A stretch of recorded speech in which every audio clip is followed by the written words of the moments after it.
Olá, pessoal, tudo bem? Hoje eu vou falar para vocês um pouquinho da Lei 13.979, que o governo lançou em 6 de 2 de 2020, né, que foi publicado no Diário Oficial de 7 de 2 de 2020. O que essa lei regulamenta?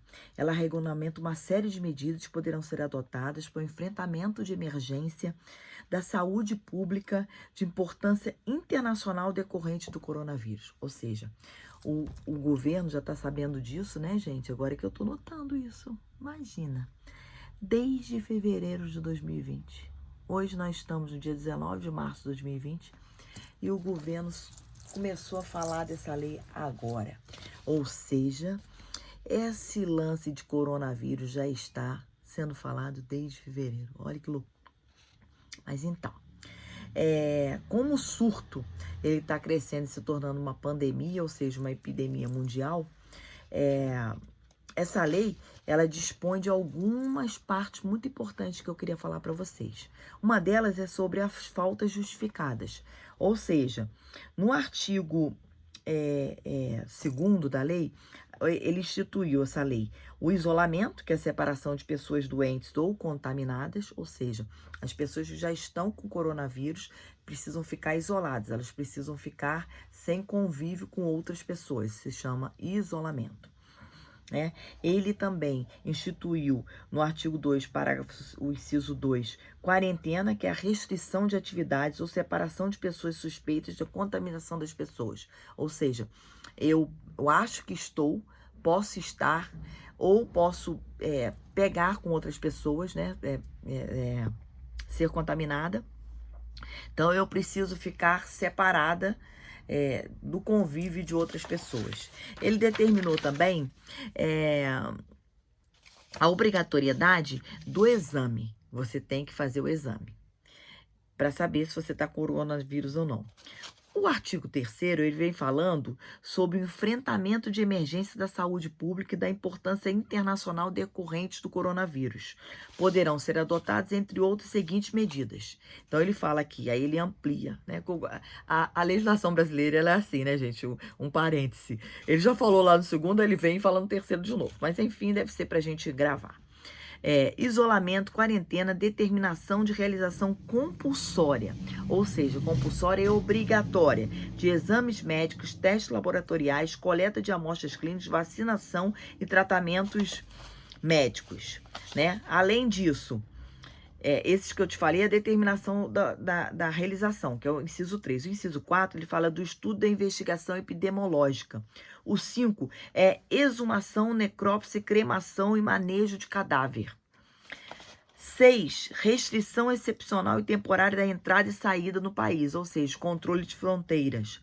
7, requisição de bens e serviços de pessoas naturais e jurídicas, requisição de bens, ou seja, que o governo pode requisitar a essas pessoas jurídicas.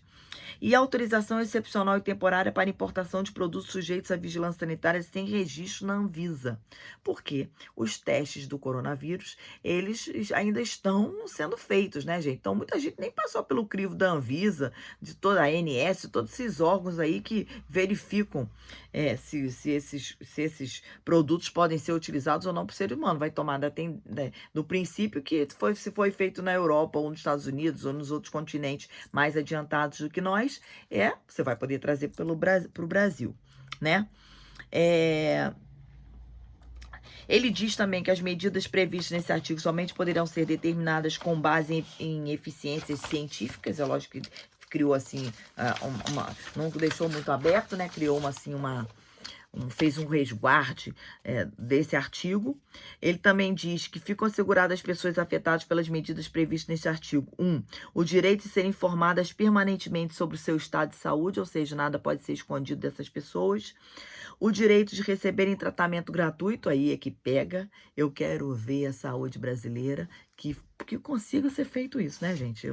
Deus me livre, eu sou uma pessoa eternamente otimista, mas que todos tenham acesso à saúde e aos cuidados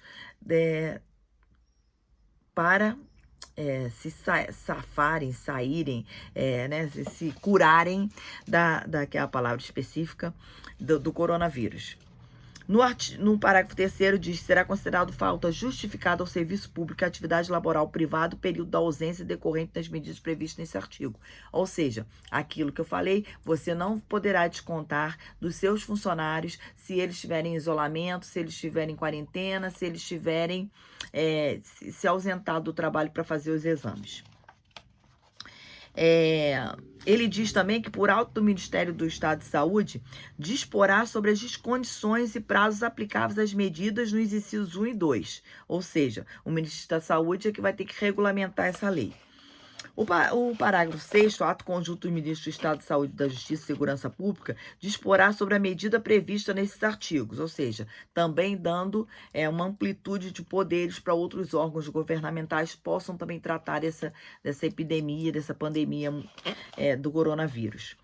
As medidas previstas neste artigo poderão ser adotadas. Quem pode fazer isso? O Ministério da Saúde, gestores locais de saúde e gestores locais de saúde das hipóteses dos artigos anteriores, ou seja, vem falando de todo esse povo, todos esses órgãos que eu já citei para vocês aqui, que podem legislar e regulamentar sobre o surto do coronavírus. No artigo 4º, ele diz que fica dispensada a licitação para aquisição de bens, serviços e insumos no enfrentamento da emergência de saúde pública. É para não ter aquele processo licitatório quando o governo tem que fazer alguma aquisição de produtos. Lógico, né? Senão as pessoas morrem e ainda estão chegando o produto e fazendo a licitação e fazendo a burocracia governamental. No artigo 5º, ele diz que toda pessoa colaborará com as autoridades sanitárias na comunicação imediata de possíveis contatos, de circulação das áreas consideradas como regiões de contaminação coronavírus. Ou seja, o cidadão ele tem obrigatoriedade legal de informar os órgãos do governo esses possíveis motivos de contágio e proliferação da doença. É obrigatório o compartilhamento entre os órgãos das entidades de administração pública, estadual, federal, distrital, municipal, dados e identificação de pessoas infectadas com suspeita de infecção por coronavírus, com a finalidade exclusiva de evitar a sua propagação. Ele diz que também, o parágrafo 2º desse artigo 6º, que o ministro da Saúde manterá dados públicos e atualizados. Bom, gente, isso aí eles estão falando desde de fevereiro, mas você vê que a gente vê, a gente lê, é a mídia que coloca, mas o governo em si não está vindo assim muito à frente para falar disso. Vamos melhorar aí, governo. O artigo 7º diz que o Ministério da Saúde editará atos necessários à regulamentação e operacionalização da lei. Como eu falei para vocês, né? Isso já estava lá atrás, eles repetiram aqui. Esta lei entra em vigor enquanto perdurar o estado de emergência internacional pelo coronavírus responsável pelo surto de 2019. Ou seja, gente, o surto nasceu em 2019.